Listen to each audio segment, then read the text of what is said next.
Bonjour à tous. Alors, nous allons aujourd'hui aborder les concepts clés de Git. Donc, ceci représente une introduction à cet outil assez fabuleux qui va faciliter la gestion de votre code source et surtout la gestion d'un code source partagé avec les autres membres d'une équipe. Alors, justement, on va d'abord se mettre d'accord sur ce que c'est que développer de manière collaborative. On va considérer de manière très simple et très basique que développer de manière collaborative, c'est travailler à plusieurs sur la même base de code pour produire un logiciel. Euh, et notamment, ceci soulève beaucoup de questions, à savoir comment peut-on effectivement intégrer, assurer la qualité d'un code qui est coécrit à plusieurs pour produire un même logiciel. Alors, Git fait partie de la grande famille des outils de gestion de code source. Alors, les anglo-saxons appellent ceci un outil de version control system. Euh, tous ces outils permettent de gérer les changements sur le code source provenant de plusieurs utilisateurs. Donc, la révision, c'est ce qui correspond à un lot de changements qui est reporté par un contributeur et qui induit une nouvelle version du code source. Donc une révision, elle peut concerner des modifications sur plusieurs fichiers et elle produit une nouvelle version du code source. Alors un des points forts et essentiels de cette famille d'outils, c'est la possibilité de retrouver à tout moment le code source qui correspond à une révision donnée. En bref, on accède à l'historique de toutes les modifications qu'ont pu apporter les différents développeurs sur le projet.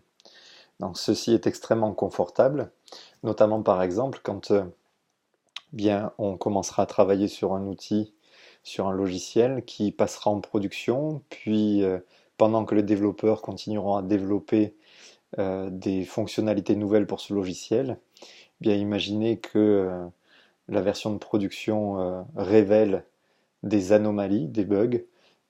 Ces outils-là permettront très facilement de retourner exactement à la version du logiciel correspondant à la version de production et donc de pouvoir corriger à partir de cette même version du logiciel les anomalies. Alors quelques concepts clés. La notion de repository, donc qui est le terme anglophone, qui est souvent traduit en français par le terme dépôt. Donc c'est dans le repository que l'on va retrouver le code source de la version de travail en cours pour le développeur, mais surtout de l'ensemble de toutes les versions avec leur historique. Alors, on connaît sur cette famille d'outils que représentent les gestionnaires de code source trois grands modèles d'architecture. Le modèle local, qui est peu ou, à ma connaissance, pas utilisé aujourd'hui, mais qui a été utilisé au début de l'informatique quand les premiers programmeurs travaillaient plutôt seuls sur un projet, sur un bout de code. Il y avait déjà le besoin de pouvoir revenir très facilement à une version passée du logiciel. Ensuite, on a les modèles qui permettent réellement de travailler de manière collaborative. Donc, le modèle centralisé qui est incarné fortement par un logiciel qui est encore utilisé aujourd'hui qui s'appelle SVN ou Subversion, et le modèle distribué qui est mis en œuvre dans des outils tels que Git ou Mercurial. Alors, on voit sur ce schéma-là, en fait, ce que représente le modèle d'architecture centralisée.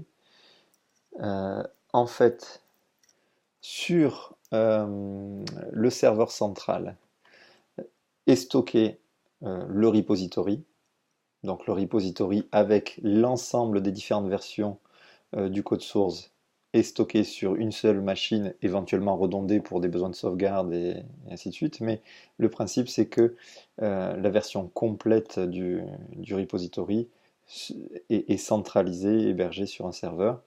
Et donc chaque développeur travaille sur son poste avec une copie d'une version précise du code source, c'est-à-dire avec un instantané du code source correspondant à l'espace de travail du développeur.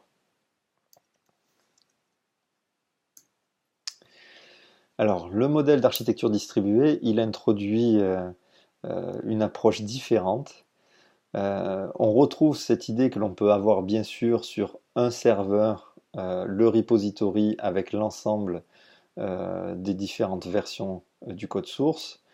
Ce serveur peut être la référence en termes de code partagé entre les différents développeurs, mais ce qui caractérise le modèle d'architecture distribuée, c'est que chaque développeur va avoir en local non pas un simple instantané d'une version particulière du code source, mais bien l'ensemble du repository localement. Et cette caractéristique des modèles d'architecture distribuée va permettre en fait aux développeurs de pouvoir faire beaucoup de choses localement. Déjà de consulter absolument tout l'historique du projet en restant sur des connexions locales, c'est-à-dire en accédant à son repository local et non pas en accédant au repository partagé avec les autres développeurs. Il va pouvoir créer des branches localement et faire tout un ensemble de tâches localement avant de se synchroniser avec un repository ou un dépôt partagé. Alors le modèle distribué est clairement aujourd'hui le modèle qui s'impose dans la plupart des projets informatiques industriels. Il offre différents avantages. C'est un modèle plus tolérant aux pannes nativement, puisque chaque développeur est détenteur d'une copie du repository. Mais c'est pas forcément la fonctionnalité, l'avantage le plus important. On l'a vu, ce qui va être intéressant, c'est d'une part de pouvoir effectuer une quantité de tâches localement sans avoir à passer par le réseau. Donc ça va permettre de diminuer des latences. Et on va pouvoir en fait travailler aussi sur des modèles organisationnels beaucoup plus riches. Euh, Notamment imaginer que certains développeurs vont pouvoir synchroniser des repositories entre eux avant de se synchroniser à un repository plus global.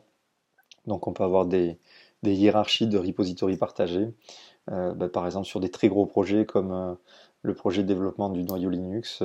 Effectivement, différentes zones du code source sont sous la responsabilité de certains leaders techniques qui sont en charge d'un repository partagé avec une petite équipe de développeurs qui travaillent sur cette partie-là et qui ensuite se synchronise avec un repository central contenant l'ensemble des sources jugées stables au niveau du noyau Linux. Alors le modèle distribué, si on lui cherche des inconvénients, il faut plutôt regarder du côté de la prise en main. Alors la prise en main, elle est un peu longue parce que cette possibilité et ce parti pris d'avoir un repository local pour chaque développeur introduit davantage d'étapes avant de pouvoir partager, avant de pouvoir synchroniser le code avec le repository, faisant référence en termes de partage avec les autres développeurs. Donc il y a des processus de développement qui sont de fait un peu plus sophistiqués que sur des approches plus simples, centralisées, telles que les approches que l'on rencontre sur des outils comme SVN. Mais tout se surmonte. Alors, Git, il est né en fait suite aux limites que posait le système utilisé par les développeurs du noyau Linux. Donc l'équipe de développement du noyau Linux s'appuyait sur un outil qui fonctionnait sur une architecture distribuée. Donc cet outil propriétaire était BitKeeper. Et BitKeeper a changé sa politique commerciale, c'est-à-dire qu'ils autorisaient jusqu'en 2004-2005 les produits open source à utiliser gratuitement BitKeeper. La nouvelle approche commerciale de BitKeeper a été de ne plus autoriser les logiciels libres à utiliser gratuitement BitKeeper. Et donc ça a poussé l'équipe de développement du noyau Linux à se positionner sur un nouvel outil. Et donc pour Linus Torvalds et son équipe, il était inconcevable de travailler sur des outils ayant des modèles d'architecture centralisée. Donc il n'était pas question par exemple de travailler sur du Subversion ou autre. Et donc Linus Torvalds a travaillé sur une première version de l'outil Git avant de transférer le développement de Git à une équipe dédiée. Donc c'est en avril 2005 que le premier commit de Linus Torvald a été effectué pour déposer l'ensemble des codes sources du noyau Linux de l'époque sur un repository Git. Donc là, la copie d'écran vous montre que en 2005, 6,7 millions de lignes de code dans le noyau Linux.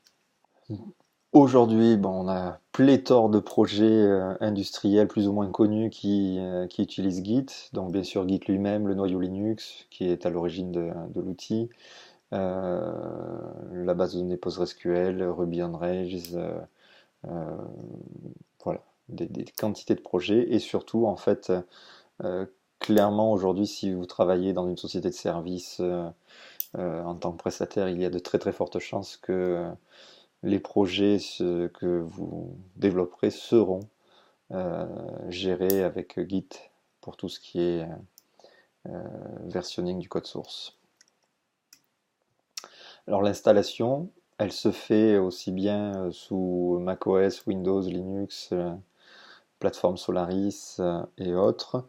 Donc en fonction de la plateforme, vous avez différentes options. Vous avez des binaires qui sont prêts à installer. Il est possible d'installer à partir du code source. Donc le plus simple est de se rendre directement sur le site de Git. Donc l'URL est sur la diapositive.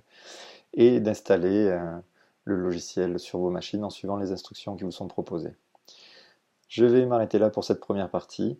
On reprend très bientôt pour parler des premières commandes et des premiers pas avec